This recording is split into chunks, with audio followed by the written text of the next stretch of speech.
दिवाली और दामोदर लीला। तो essence of Deepavali, essence of Damodar Lila हम श्रवण करेंगे। सबसे पहले दीपावली के विषय में मैं 10 वस्तु आपको बताऊंगा नंबर पॉइंट के साथ, जो मुख्य मुख्य बातें हैं। केवल हाथ में दिया लेकर दिया जोत जलाकर हो गई दिवाली, ऐसा नहीं है। दीपावली की अपनी बड़ी महिमा है। दीपावली के दिन लक्ष्मी पूजा होती है और इसका कारण यह है कि शरद पूर्णिमा के दिन लक्ष्मी जी का जन्म हुआ, राइट। शरद पूर्णिमा के दिन समुद्र मंथन से लक्ष्मी जी का प्राकट्य हुआ। श्रीमद् भागवत के अष्टम स्कंद के 6, 7, 8, 9 अध्याय में समुद्र मंथन का प्रसंग है और उस समुद्र मंथन के प्रसंग में लक्ष्मी जी का प्राकट्य 8वें रत्न के रूप में हुआ। श्रीमद् भागवत 8वां स्कंद, 8वां अध्याय, 8वां श्लोक और 8वां रत्न श्री लक्ष्मी जी। समुद्र मंथन से पहला रत्न क्या था? विष, हल हला हलम, जो शिव जी ने पी लिया। दूसरा रत्न कामधेनु गाय, जो ब्राह्मणों को दे दी। तीसरा रत्न उच्च श्रवा घोड़ा, जो असुरों के पक्ष में गया। चौथा रत्न ऐरावत नाम का हाथी, जो देवराज इंद्र देवताओं के पास गया। 5वां रत्न कौस्तुभ मणि, जो भगवान ने रख लिया, अपने गले में धारण कर लिया। 6ठा रत्न पारिजात वृक्ष, एक्चुअली असुरों के पक्ष में था लेकिन असुरों ने नहीं रखा तो देवताओं ने ले लिया। 7वां रत्न रंभा इत्यादि अप्सरा प्रकट हुई, वो भी देवताओं के पास गई। और 8वां रत्न लक्ष्मी जी प्रकट हुई। अब जब लक्ष्मी जी प्रकट हुई तो श्रीमद् भागवत जी में एक श्लोक है, तत्कालीन मुझे याद आ रहा है। सुखदेव जी कहते हैं कि देवता तो जेन्युइन थे। समुद्र मंथन से कोई भी वस्तु निकलती थी तो देवता गंभीर थे। असुर लोग कहते थे अहम पूर्वम, ये मैं रखूंगा, ये मैं रखूंगा। असुरों को ये सब था, कामना, लोभ, ये सब असुरों का था। देवता ऐसा नहीं कर रहे थे। लेकिन जब लक्ष्मी जी प्रकट हुई तो असुर देवता भी तस्याम चक्रु स्पृहा सर्वे। सुखदेव जी ने कहा उस लक्ष्मी जी को प्राप्त करने की इच्छा सबको हो गई। और क्यों न होती, चाहे कुछ भी हो, लेकिन लक्ष्मी तो सबको चाहिए। ये आजकल जो व्यासपीठ पे बैठकर प्रवचन झाड़ते हैं ना कि संसार में कुछ नहीं रखा है, खाली हाथ आए थे खाली हाथ जाएंगे, पैसे के पीछे नहीं भागना चाहिए, यदि पैसा नहीं होगा तो तेरी कथा तू व्यासपीठ पे बैठ पाएगा? तेरा ये जो पाठ मांडा है कुछ आयोजन हुआ है, आयोजन करने में कुछ पैसे लक्ष्मी लगी है, तब जाकर तो ये पाठ मांडा है। अब तुम यदि कहते हो कि लक्ष्मी की जरूरत ही नहीं है, लक्ष्मी के पीछे मत भागो, तो ये प्रचार ये सब कैसे होगा? सो जगत गुरु शिल प्रभुपाद जब मंदिर का निर्माण कर रहे थे, कृष्ण भावनामृत का प्रचार कर रहे थे, तो लोगों से वे लक्ष्मी लेते थे और सेवा में लगाते थे। तो कुछ प्रभुपाद के शिष्यों ने कहा कि प्रभुपाद, हम लोग, यानी कि आप लक्ष्मी लेते हो और सेवा में लगाते हो, लेकिन हमने कहीं ऐसे बापू बाबा को देखा है जो लक्ष्मी को टच नहीं करते, लक्ष्मी को हाथ नहीं लगाते। शिल प्रभुपाद जी ने कहा उसकी वो जाने, लेकिन लक्ष्मी पड़ी होगी और मैं ऐसे हाथ रख के फोटो खिंचाने के लिए तैयार हूँ। और वे फोटो आपको मीडिया में देना हो, न्यूज़पेपर में देना हो, मुझे कोई प्रॉब्लम नहीं है, क्योंकि मैं जानता हूं कि ये जो लक्ष्मी मैं ले रहा हूं वो लक्ष्मीपति, लक्ष्मी के नाथ ठाकुर जी की सेवा में लगा रहा हूं। मेरा काम हनुमान जैसा है। रावण लक्ष्मी स्वरूपा सीता का हरण करके चला गया, हनुमान जी ने रावण से सीता को लेकर राम जी के चरणों में सौंप दिया। मेरा काम इतना है, जगत के लोगों से लक्ष्मी लेकर लक्ष्मीनाथ के चरणों में लगाना, और इसी से भगवत आशीर्वाद और कृपा मिलती है। सो जो साधु संत हैं वो भी लक्ष्मी चाहते हैं लक्ष्मीपति की सेवा के लिए, और जो संसारिक लोग हैं उसे अपने और घर परिवार की सेवा के लिए लक्ष्मी सबको चाहिए। तो तस्याम चक्रु स्पृहा सर्वे, लक्ष्मी जी की इच्छा सब लोग कर बैठे। लक्ष्मी जी ने कहा रुको रुको भाई, सबके पास तो मैं कैसे जा सकती हूँ, एक काम करो, स्वयंवर होगा। तो एक अच्छा कमरा बनाया गया, उस कमरे में सारे देवी देवता, ऋषि मुनि, गंधर्व किन्नर चारण विद्याधर यक्ष सब लोग आकर बैठ गए। और फिर लक्ष्मी जी हाथ में वरमाला लेकर चली। श्रीमद् भागवत जी में 3 श्लोक हैं। लक्ष्मी जी सबको चेक कर रही है। लक्ष्मी जी अपने मन में सोच रही है कि नूनम तपो यस्य न मन्यु निर्जयो। कुछ लोगों में तपस्या है लेकिन कामनाओं के ऊपर विजय नहीं है। कुछ लोग कामनाओं को जीत चुके हैं लेकिन क्रोध पर कंट्रोल नहीं है। कुछ लोग दिखने में सुंदर है लेकिन उम्र का कोई भरोसा नहीं है। कुछ लोगों की उम्र बहुत लंबी है लेकिन दिखने में कोई ठिकाना नहीं है। लक्ष्मी जी ने सबको देखा, दुनिया में सभी ऋषि मुनि, सभी देवी देवताओं को चेक किया। बोले इस सभा में मेरे लायक कोई नहीं। हाँ, एक है जो लास्ट में बैठा है, वो मेरे लायक है लेकिन मेरी ओर वो उसको इंटरेस्ट नहीं है, मेरी ओर देख नहीं रहा है। कौन? बोले भगवान विष्णु। तब लक्ष्मी जी ने वह वरमाला भगवान विष्णु के गले में डाल दी और लक्ष्मी और नारायण का विवाह हो गया। अब देखिए, शरद पूर्णिमा के दिन लक्ष्मी जी का जन्म, और ये स्वयंवर होते होते होते 15 दिन बीत गए और दिवाली के दिन लक्ष्मी जी का विवाह हुआ। लक्ष्मी नारायण विवाह दिवाली के दिन संपन्न हुआ। और दीपावली के दिन जब लक्ष्मी नारायण का विवाह हुआ, लेकिन उस दिन आकाश में चंद्रमा, शाम का विवाह, લગ્નનું મુહૂર્ત રાતનું હતું, રાતના તોરણ બંધાયા था। अब रात का मुहूर्त था, शादी रात को थी और वहाँ तो लाइट बाइट तो होती नहीं है, जनरेटर होता नहीं है, चंद्रमा की चांदनी में सब करना होता है। लेकिन दीपावली अमावस्या का दिन, तो अब क्या करें? अब लक्ष्मी नारायण का विवाह करने के लिए सभी देवताओं ने दीप जलाए और उस दीप की ज्योत में, उस दीप के प्रकाश में लक्ष्मी नारायण का विवाह हुआ।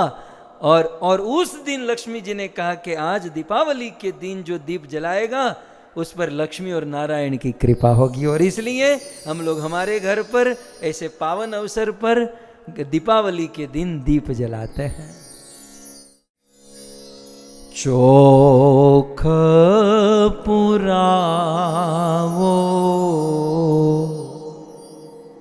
माटी रंगावो, आज मेरे पिया घर आवेंगे, खबर सुनाऊं, खुशी ये बताऊं, आज मेरे पिया घर आवेंगे। हेरी सखी मंगल गावोरी, धरती अंबर सजावोरी, उतरेगी आज मेरे पिया की सवारी। हेरी कोई काजल लावोरी, मोहे काला टीका लगावोरी, उनकी छवि से दिखूं मैं तो प्यारी। लक्ष्मी जीवारो नजर उतारो, आज मेरे पिया घर आएंगे। तो लक्ष्मी जी दीपावली के दिन घर पर आगमन होता है, लक्ष्मी पूजा होती है। तो ये है दीपावली की प्रथम महिमा। ऐसी 10 महिमा है। दूसरा, दीपावली के दिन बलि महाराज ने अपना राज्य भगवान वामन को पूर्ण रूप से प्रदान कर दिया था। आप कहोगे बलि महाराज ने तो वामन द्वादशी के दिन ये सब प्रोग्राम रखा था। बात सत्य है। वामन द्वादशी के दिन बलि महाराज ने कमिटमेंट किया, माने संकल्प किया कि मेरा जो भी है सब कुछ आपका। लेकिन वो लीगली फॉर्मेलिटी तो होती है ना भाई, एक बात कह देना कि भाई मेरा ये मकान आपका, ये चीज़ अलग है। फिर उसका एग्रीमेंट और स्टैम्प ड्यूटी रजिस्ट्रेशन वो सब होता है ना, तो उसमें 1-1.5 महीना बीत गए। और मतलब वामन द्वादशी के दिन बलि महाराज ने संकल्प किया, दिवाली के दिन उसका रजिस्ट्रेशन हुआ। हमारी भाषा में आप इतना समझ सकते हैं। सो बलि महाराज के द्वारा भगवान वामन को पूर्ण रूप से वह संपत्ति प्राप्त हुई। ये दूसरी महिमा है। दीपावली की तीसरी महिमा बहुत सुंदर। श्रीमद् भागवत जी में कथा है, द्वापर युग में नरक नाम का एक असुर था, जिसका नाम ही पड़ गया नरकासुर। और उस नरकासुर ने राजा महाराजाओं की 2-5 नहीं 16,000 कन्या को अपने कारागार में बंद कर दिया, यह सोचकर कि मैं धीरे धीरे इनका भोग भोगूंगा, इनसे विवाह करूंगा। सो नरकासुर के पास में 16,000 कन्या बंद हो गई। उन 16,000 कन्याओं ने बहुत सोचा क्या करे क्या करे। घर परिवार जब किसी का साथ नहीं मिला, तब उन 16,000 राज कन्याओं ने द्वारिकाधीश भगवान श्री कृष्ण को पत्र भेजा। उस समय कृष्ण के 8 विवाह हो चुके थे। रुक्मणी, सत्यभामा, कालिंदी, जामवती, ये सब 8 पत्नी आ चुकी थी। लेकिन एक दिन लेटर मिला ये 16,000 कन्याओं का। और कृष्ण ने देखा कि बेचारी फंसी हुई है। भगवान श्री कृष्ण नरकासुर के पास आए, नरकासुर का वध किए और 16,000 कन्याओं को उनके कारागार से मुक्त कराया और कहा, देवियों अब आप अपने अपने घर जा सकती हो, ये नरकासुर मर चुका है, असुर मर गया है, अब आप स्वतंत्र हो, आप जाओ। वे 16,000 कन्या दोनों हाथ जोड़कर कृष्ण के चरणों में बिलखती है, गिड़गिड़ाती है, कृष्ण हमारा अपहरण हो चुका है।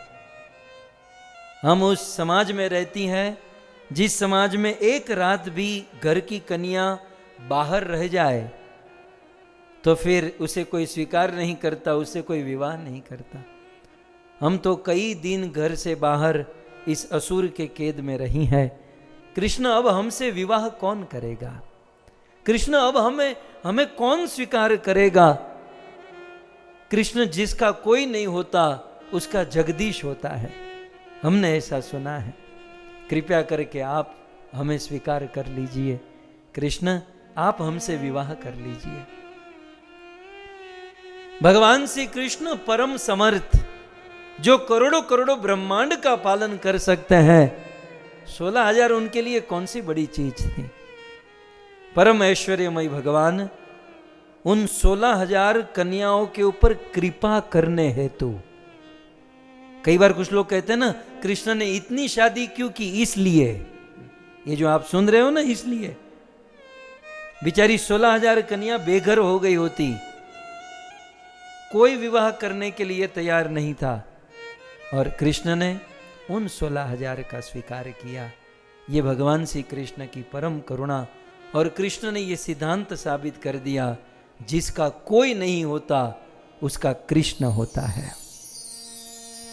दुनिया के लोग आपको छोड़ दे, आपको तर छोड़े, आपको दुनिया के लोग अपने समाज से दूर कर दे, आप डरिएगा मत। नरकासुर जैसे दुनिया में बहुत होते हैं, लेकिन कृष्ण बैठे हैं, कृष्ण सबका स्वीकार करते हैं।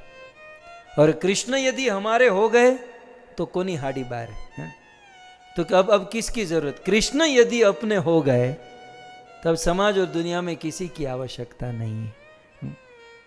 और कृष्ण यदि हमारे नहीं है और पूरी दुनिया आपकी हो गई तो इसका कोई ज्यादा लाभ नहीं है भक्तों, ठीक है।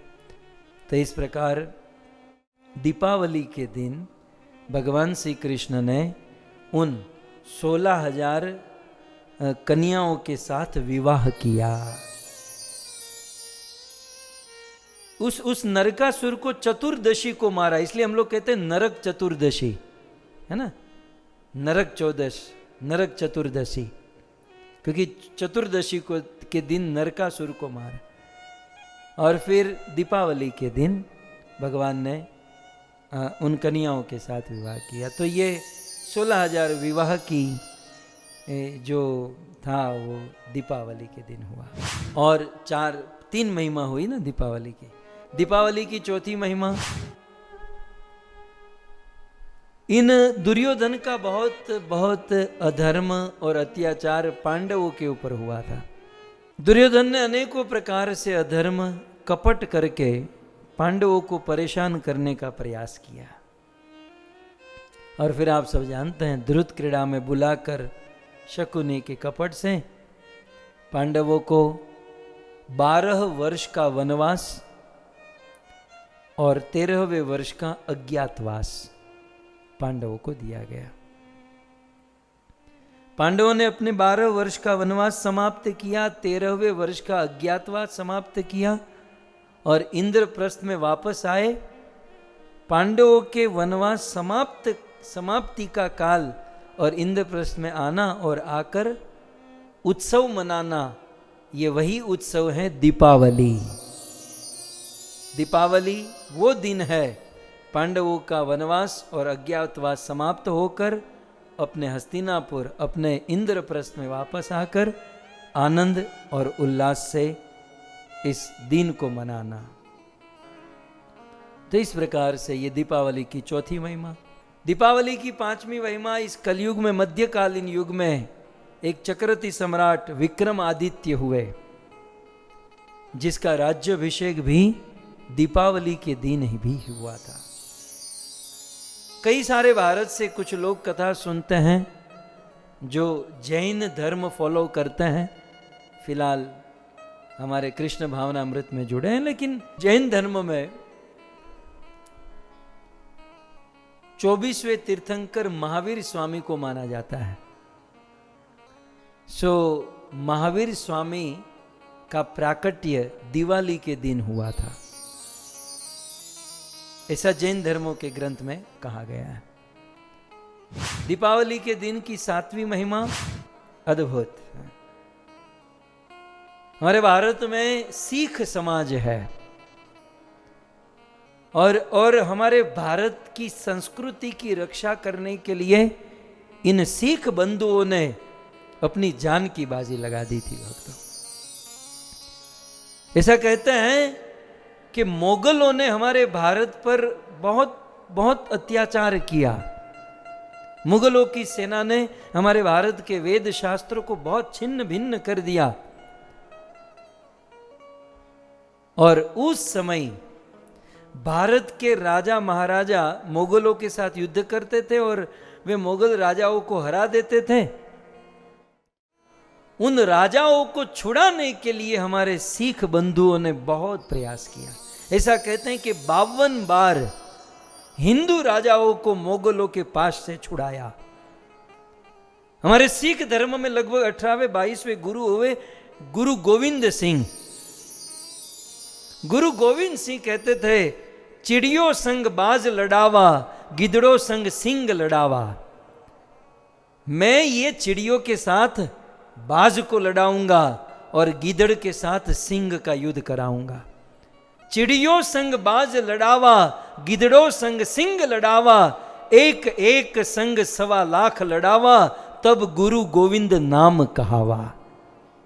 ये गुरु गोविंद मेरा नाम तब तक नहीं होगा जब तक 1.25 लाख के साथ मेरा एक आदमी लड़ेगा। और उन्होंने किया।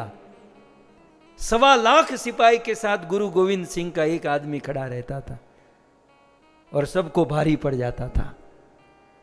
ऐसा सिख समाज के लिए विशेष दिन दीपावली के दिन सन 1577 में 1577 में अमृतसर में गोल्डन टेम्पल स्वर्ण मंदिर की स्थापना दीपावली के दिन हुई थी।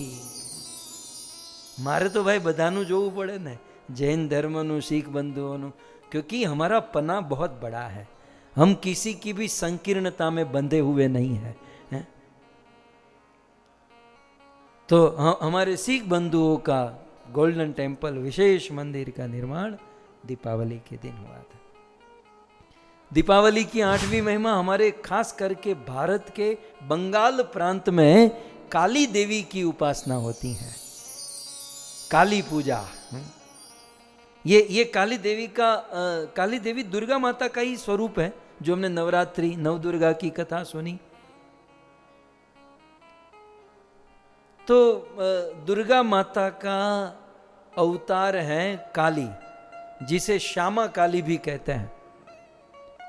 जब बहुत सारे असुर बढ़ गए तब दुर्गा माता क्रोधित हो गई और काली देवी का रूप धारण किया और असुरों का संहार करने लगी, और सारे असुर मरते गए।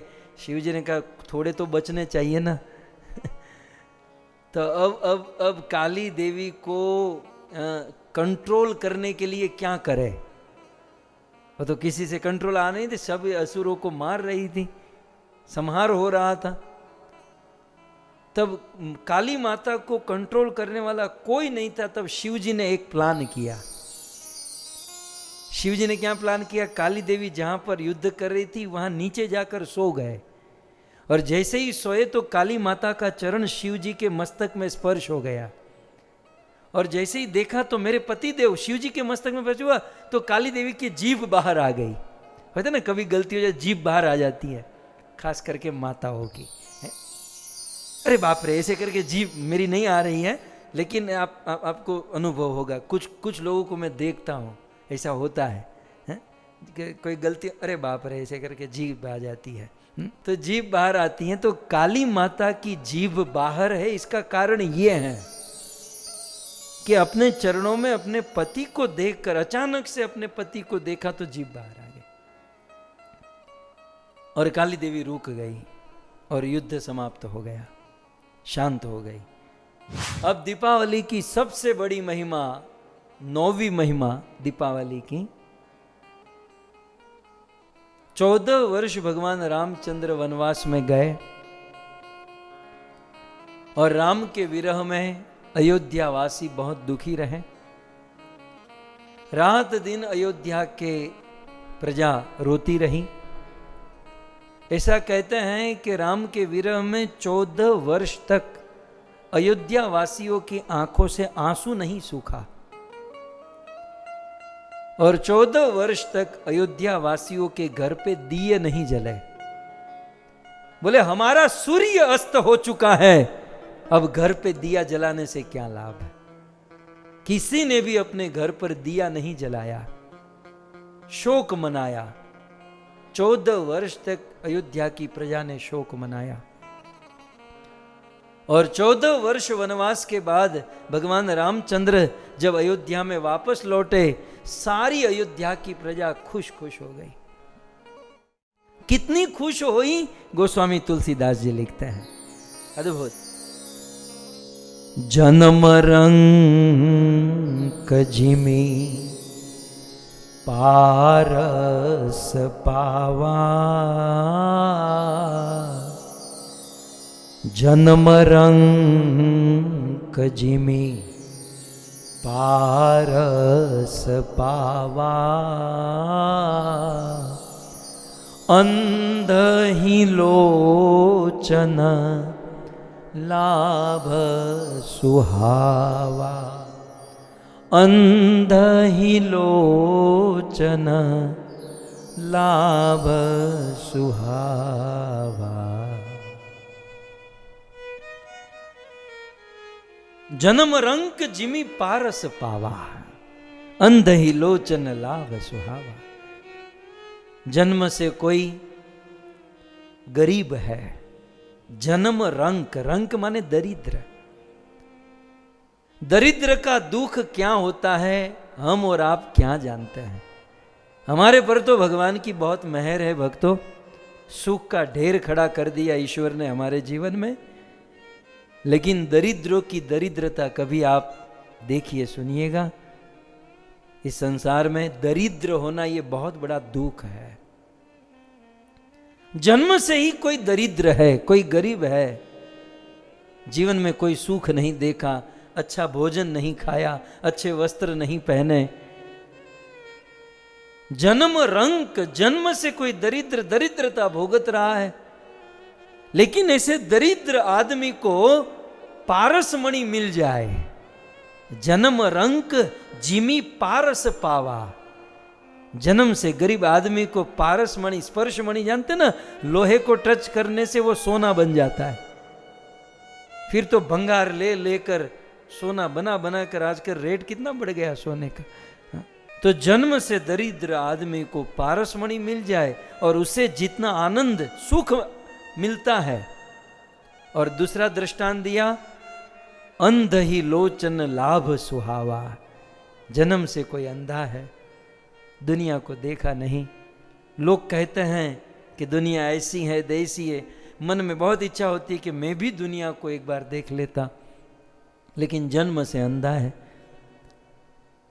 तो जन्म से अंधे व्यक्ति को अचानक आंखें मिल जाए और उसे जितना सुख मिलता है उतना ही सुख भगवान रामचंद्र को देखकर अयोध्या की प्रजा को हो गया। दरिद्र आदमी को पारसमणि मिलने पर जितना सुख होता है और जन्म से अंधे आदमी को आंख मिलने से जितना सुख होता है उतना ही सुख 14 वर्ष के बाद राम जी का दर्शन करके अयोध्या की प्रजा को हुआ है। 14 वर्ष तक अयोध्या वासियों ने अपने घर पर दिए नहीं जलाए थे, लेकिन आज हमारा बाप हमारे घर पर आया, सही सलामत आया, निर्विघ्न आ गया। राम जी को अपने समक्ष देखकर आज 14 वर्ष जितने दिए नहीं जले थे, अब 14 वर्ष का कोटा आप जानते ना, मतलब एक घर पर मान लो रोज एक दिया जलता होगा, एक दिया कम से कम, अब साल में 365 दिए जलते होंगे। सो 365 इंटू 14 कितना होगा, मतलब 1,500-2 हजार तो हो ही गया होगा। गणित आपका अच्छा है इसलिए बिजनेस करता है, मेरा अच्छा नहीं है इसलिए कथा कर रहा हूँ, नहीं तो हुई तमर जम सेठियों न बनी गया होत, तो कम से कम 1500-2 हजार तो होगा। तो एक घर पे 1500-2 हजार का कोटा, 14 साल का 1500-2 हजार का कोटा। ठीक उसी प्रकार सभी लोगों के घर पर एक एक आदमी ने हजार दिए राम जी के आगमन पर जलाए, एक एक घर से हजारों दिए प्रगटाए गए। अब आप बताइए अयोध्या में कितने दिए जले होंगे। तो राम जी के आगमन पर अवधवासियों ने दिए प्रगटाए और इसीलिए नाम बन गया दीपावली। यह है दीपावली का मूल, राम जी का आगमन, अयोध्या का उमंग, अयोध्या का आनंद, यह है दीपावली का अवसर। सो कुल मिलाकर दीपावली की 9 महिमा हमने सुनी। आइए अब दीपावली की हम 10वीं महिमा सुनते हैं।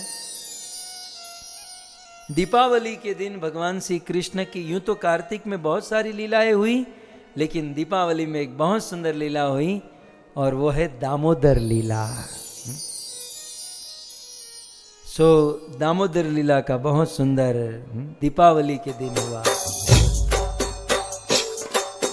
नमामीश्वरं सच्चिदानंद रूपम लसत्कुंडलं गोकुले व्रजमानम्।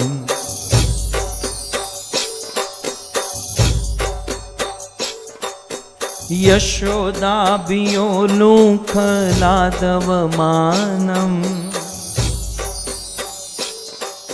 यशोदाभियो लूखलादवमानम्, परामृष्टमत्यन्ततो धृत्य गोप्या।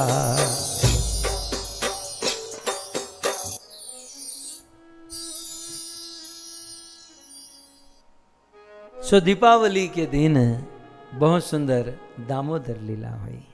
सो दीपावली की महिमा सुनी, अब आइए दामोदर लीला को हम सुनते हैं।